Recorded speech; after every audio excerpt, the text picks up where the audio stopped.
African proverb, silence is the only answer to a fool. Katahimikan ang magandang isagot sa mga taong ulol ang pag-uugali. Pero alam niyo po mga kapatid, may isang bagay na mas magandang gawin bukod sa manahimik lang sa harapan ng mga taong mapanira, mapanloko, sinungaling at hindi loyal. At alam niyo po kung ano ang mas magandang gawin bukod sa manahimik? Alam niyo po ba? Tanungin niyo po ako.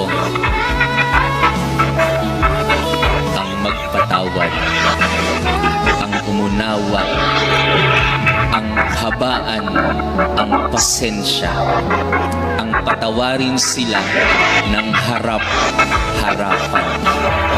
Yan ang pinakamagandang gawin sa mga taong bumabastos sa iyo.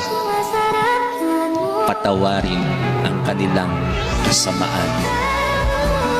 Yan po ang ginawa ng ating Panginoong Hesus na hari ng sanlibutan nung nilibak siya ng mga kawal, ang mga pinuno ng bayan ni Estas. Hindi lamang siya nanahimik, pinatawad po ni Hesus ang mga taong bumabastos at lumilibak sa Kanya.